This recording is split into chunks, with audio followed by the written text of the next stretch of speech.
मैं गुरु प्रकाश जी का रुख कर लेती हूँ। गुरु प्रकाश जी, एक तो चितरंजन गगन जी जो बात कह रहे हैं, इस बात का जवाब दीजिए। दूसरा, ये आरोप लग रहा है, ये कहा जा रहा है बीजेपी के बारे में कि हिंदू धर्म के ठेकेदारों से देश बचाए, जनगणना, जाति जनगणना के ये विरोधी हैं।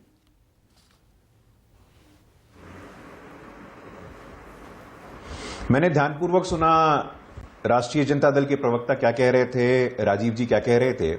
देखिए, कमिटमेंट होना चाहिए। सामाजिक न्याय सिर्फ बोलने के लिए क्या? पिछड़ों का कल्याण सिर्फ बोलने के लिए क्या? दलित आदिवासी सिर्फ बोलने के लिए क्या? विपनेश जी, देश के इतिहास में पहली बार संविधान के सर्वोच्च स्थान पे आदिवासी की बेटी गई है।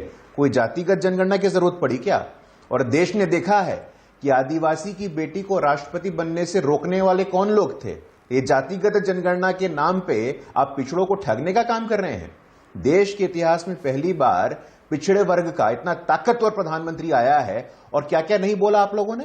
अभी मल्लिकार्जुन खड़गे जी ने क्या नहीं बोला, चाय बेची आकर के, क्या क्या आप अपमानित करते हैं। इसको सामंती मानसिकता कहते हैं। और हम ये स्पष्ट कर देना चाहते हैं, हाई कोर्ट में यदि आपने क्लैरिफाई किया होता, हाई कोर्ट ने क्या क्या कहा है। हाई कोर्ट का ऑब्जर्वेशन है कि राइट टू प्राइवेसी का, निजता के अधिकार का हनन करता है। क्या आपने इसका कुछ उचित जवाब दिया? नहीं दिया। हाई कोर्ट ने कहा कि जनगणना में, सर्वे में अंतर क्या होता है, क्या आपने उसका उचित जवाब दिया? नहीं दिया। तो सिर्फ और सिर्फ कोरी राजनीतिक फायदे के लिए, शुद्ध रूप से पॉलिटिकल एडवांटेज लेने के लिए आप लोगों ने पिछड़ों का उपयोग किया है। अभी राष्ट्रीय जनता दल के सम्मानित प्रवक्ता कह रहे थे हम जात और धर्म की राजनीति नहीं करते हैं। राजीव जी यहां बैठे हैं, हम लोग यहां बैठे हैं, मुझे अनायासी हंसी आ गई।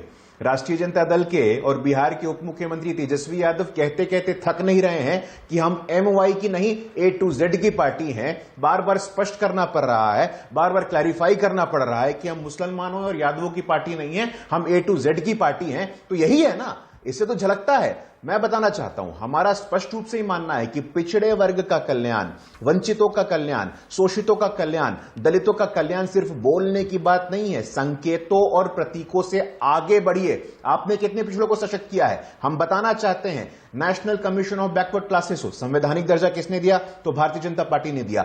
आज भारत के इतिहास में सबसे ज्यादा OBC समाज का प्रतिनिधित्व केंद्रीय मंत्रिमंडल में है, विधायक हैं, सांसद हैं। तो कब हुआ है? तो अब जाकर के हुआ है। सिर्फ बात करने से और सिर्फ बोलने से नहीं होता है।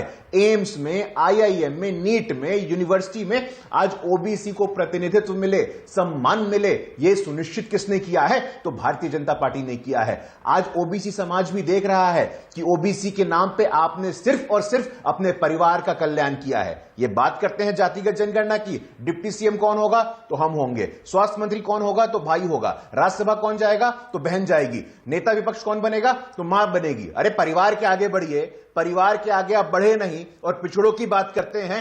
पिछड़ों की आड़ में परिवार का कल्याण कर रहे हैं और कुछ नहीं कर रहे हैं। जितने भी लोग, विपनेश जी, मैं आपके शो के माध्यम से आपके दर्शकों को बताना चाहता हूं, मैं खुली चुनौती देता हूं। आप लोगों ने क्या किया है, हमने क्या किया है, आइए डिबेट कर लेते हैं। दूध का दूध, पानी का पानी हो जाएगा। एक परिवार, एक व्यक्ति से आगे बढ़े नहीं आप, और अब जातिगत जनगणना की बात कर रहे हैं। अगर आप में संवेदनशीलता होती, अगर आप में कमिटमेंट होता, तो हाई कोर्ट में तर्कों के साथ जाते, आप हाई कोर्ट में तथ्यों के साथ जाते। आप नहीं गए क्योंकि आप समाज में एक वैमनस्य का भाव, समाज में एक नफरत का भाव पैदा करना चाहते हैं। यही राष्ट्रीय जनता दल के लालू जी थे। क्या बोले थे? भूरा बाल साफ करो, भूमियार, राजपूत, ब्राह्मण, लाला साफ करो। और यह बात करते हैं कि हम जात और धर्म की राजनीति नहीं करते हैं। इसलिए समझने की आवश्यकता है, बिहार की जनता हो, देश की जनता हो, इनका जो खोखला एजेंडा है, इनका निराधार बेबुनियाद जो बात है, वो देश के सामने, बिहार के सामने आज स्पष्ट हो गया है और बहुत लंबे समय तक ये चलने वाला नहीं है। आप चाहे जो बोलिए, शराबबंदी से कौन मर रहा है? शराबबंदी से दलित, शोषित, पीड़ित, वंचित मर रहे हैं। तो समाज कल्याण कहां जाता है? तब सामाजिक न्याय कहां जाता है? आपके जो भी कानून है, आपके जो भी नियम है, आज बिहार में बेरोजगार है तो कौन है? दलित पिछड़े हैं। बिहार में हत्याएं हो रही हैं, क्राइम का विक्टिम बन रहा है तो कौन बन रहा है? दलित पिछड़े हैं। इसीलिए आपको बोलने का कोई नैतिक अधिकार, कोई मॉरल स्टैंड पॉइंट, कोई लोकस स्टैंडाई आपके पास नहीं है। इसलिए जातिगत जनगणना के नाम पे पिछड़ों को, दलितों को, वंचितों को, शोषितों को ठगना बंद करिए, परिवार के आगे बढ़िए। मैं मनोज जी आपके पास आऊंगी। एक और गुरु प्रकाश जी सवाल है मेरा, अब सीधे इसका जवाब दीजिए। क्या देश में जातिगत जनगणना होनी चाहिए या नहीं? बीजेपी चाहती है या नहीं?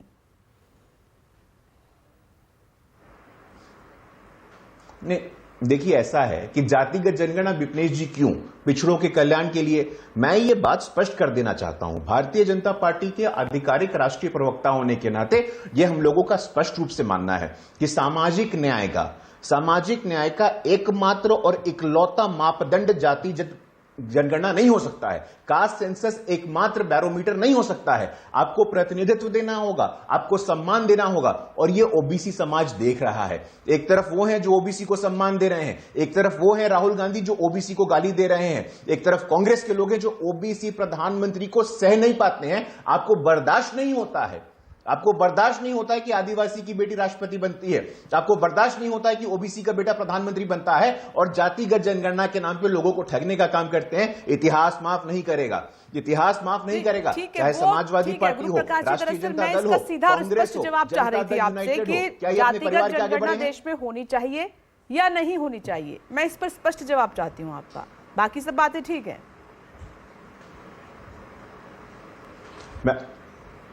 देखिए विपनेश जी, होनी चाहिए नहीं होनी चाहिए, हर चीज हाँ या ना में थोड़ी होती है। आपके व्यवहार में होना चाहिए ना। आपके व्यवहार में सामाजिक न्याय है क्या? आपकी नीतियों में सामाजिक न्याय है क्या? आपके कल्याणकारी योजनाओं में सामाजिक न्याय है क्या? बात इससे होती है। और इस देश में नहीं, व्यवहार में सामाजिक न्याय होना चाहिए, और हमारे व्यवहार में सामाजिक न्याय है। और मैं पुनः बोलूंगा आपको स्पष्ट करने के लिए कि जातिगत जनगणना, कास्ट सेंसस एकमात्र मापदंड नहीं हो सकता है। आपको व्यवहार में, सम्मान में, प्रतिनिधित्व में, सरकार में भागीदारी देनी होगी, और ये भागीदारी मिली है। जनगणना होती है, आज भी अनुसूचित जाति और जनजाति जनगणना तो होती है ना। किसने रोका है? जवाब की उम्मीद कर रही थी। मनोज यादव जी का रुख कर लेती हूँ। जी मनोज जी बोलिए। विपनेश जी 1 मिनट रुकिए, बोलिए गुरु प्रकाश जी, क्या कह रहे हैं आप?